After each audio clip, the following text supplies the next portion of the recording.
Olá, gente, vamos para a nossa aulinha. Hoje nós vamos falar sobre temperatura.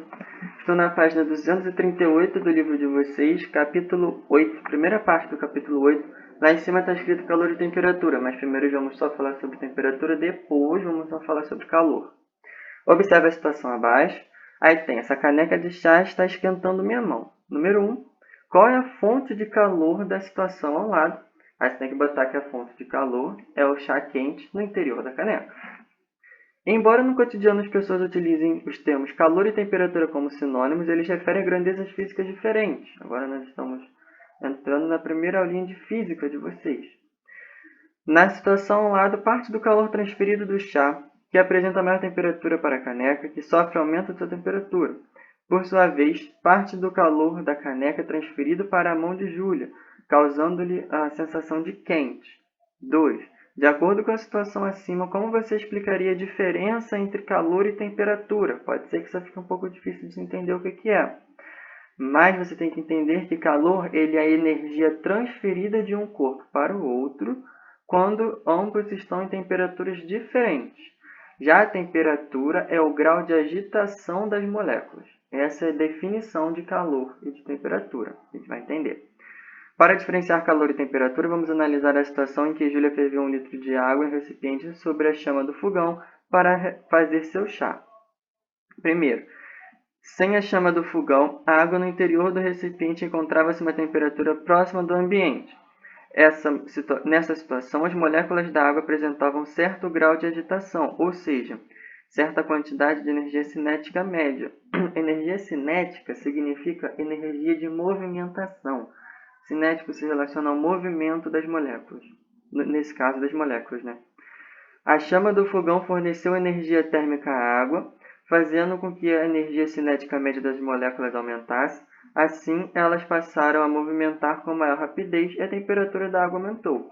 Então, a passagem de calor da chama do fogão para o recipiente se chama calor, é a definição do calor, e a agitação das moléculas da água dentro do recipiente se chama temperatura. Tá? A matéria é constituída por átomos e moléculas, que estão em constante agitação, existindo assim uma energia cinética associada, sublinha. Temperatura é a medida do grau de agitação desses átomos ou moléculas, para sublinhar. Na situação acima, as moléculas de água de temperatura ambiente tinham um certo grau de agitação. Quando ela foi colocada sobre o fogão, ocorreu um aumento do grau de agitação das moléculas, o que provocou um aumento da temperatura da água. A transferência de energia da chama do fogão para a água ocorreu porque a temperatura do fogo era maior do que a temperatura da água. Sublinha. Calor é a energia transferida de um corpo para o outro por causa da diferença de temperatura. Próxima página. Como medir a temperatura dos corpos? 3. Que instrumentos geralmente os médicos utilizam para verificar se uma pessoa está com febre? Termômetro, né? Essa todo mundo sabe. A temperatura de um corpo pode ser medida utilizando um instrumento chamado termômetro. Existem diferentes tipos de termômetros, os digitais de álcool de gás de mercúrio, entre outros. Como o mercúrio é um elemento químico prejudicial ao corpo humano e ao ambiente, os termômetros que o contêm estão sendo gradativamente substituídos. Daí mostram os tipos de termômetros, caso alguém tenha curiosidade em saber. E hoje em dia tem também, se você for em shopping, em estabelecimentos, comércio, essas coisas, eles estão medindo mercado, eles estão medindo temperatura por uma maquininha que aponta para você e mede a temperatura.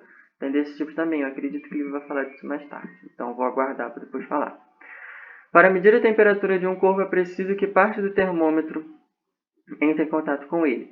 Isso possibilita a transferência de calor entre o termômetro e o corpo, até que ambos atinjam a mesma temperatura, ou seja, o equilíbrio térmico. Escalas de temperatura agora é a parte que a gente entra a fazer contas, mas eu vou entrar em contas direitinho com vocês quando a gente for para a aula ao vivo, que eu consigo mostrar melhor para vocês como é que se faz. Para que possamos determinar a temperatura de um corpo, os termômetros devem ser devidamente calibrados de acordo com alguma escala termométrica. As escalas mais utilizadas atualmente são as escalas Celsius, escala Fahrenheit e a escala Kelvin, definidas como unidades de padrão internacional definidas como unidades padrão do Sistema Internacional de Unidades. Veja abaixo uma comparação entre as três escalas, sendo como referência as temperaturas de fusão e as temperaturas de ebulição. Fusão é quando a água passa do estado líquido para o estado gasoso. Se eu não estou enganado. Não, estado sólido para o estado líquido. E ebulição é quando passa do estado líquido para o estado gasoso. Primeiro, letra A. Na escala Celsius, a diferença entre a temperatura de ebulição e a de solidificação da água é 100 graus Celsius.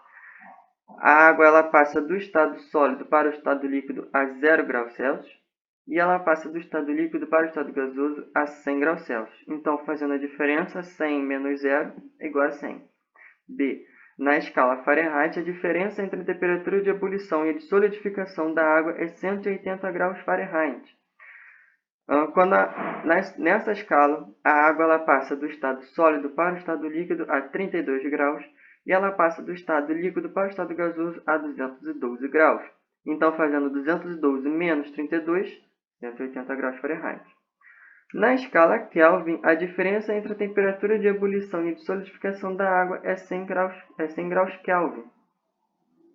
A água passa do estado sólido para o estado líquido a 273 graus Kelvin. A gente não considera esse 0,15, tá? Para efeito de conta, para ficar mais fácil. E ela passa do estado líquido para o estado gasoso a 373 graus Kelvin. 373 menos 273, 100 graus, tá? Próxima página, 240, lá em cima, comparando as escalas de temperatura. A escala Celsius é adotada no Brasil, no entanto, muitos países utilizam outras escalas, como a Fahrenheit. Estados Unidos, América do Norte, acho que todos eles utilizam Fahrenheit. Número 4 não precisa fazer. Existem situações em que é necessário convertermos para a escala Celsius os valores de temperatura indicados em outras escalas. Nessas situações, temos que fazer a conversão entre as escalas termométricas. Por exemplo, nessa foto aí está mostrando 58 graus Kelvin. Como que eu vou saber quantos graus Celsius é? Porque eu não tenho conhecimento de graus Fahrenheit. Então, eu tenho que pegar esses 58 graus Fahrenheit e transformar eles em graus Kelvin. Em graus Celsius, desculpa, que é o que a gente conhece. Na imagem ao lado, as temperaturas equivalentes estão destacadas por pontilhados, indicando a proporção entre as escalas Celsius e Fahrenheit. Assim, de acordo com a imagem, a relação entre essas escalas pode ser determinada da seguinte maneira. Aqui ele fez toda uma conta e chegou numa fórmula final, que é o que está nesse quadrinho, em laranja, sei lá, um coral. Mas eu quero que vocês vejam essa fórmula aqui, tá? É parecida com essa aí, só que a mais usual é essa aqui. TC sobre 5 é igual a TF menos 32 sobre 9. É a fórmula de se transformar graus Celsius em Fahrenheit ou Fahrenheit em Celsius. Temperatura do Celsius é igual a temperatura Fahrenheit menos 32, primeiro sobre 5, segundo sobre 9. É uma fórmula grande, assusta, mas ela é extremamente fácil, desculpa, bocejei. Mas ela é extremamente fácil de se entender, extremamente fácil de se realizar contas. A gente vai fazer contas sobre ela quando a gente for para a aula ao vivo, tá? Número 5 não precisa fazer. Vamos passar para a próxima página. Mesma coisa, próxima página.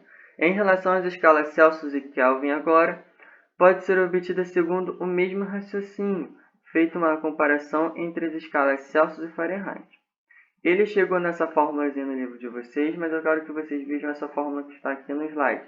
TC, que é a temperatura Kelvin, temperatura Celsius, é igual a TK, que é a temperatura Kelvin, menos 273, tá?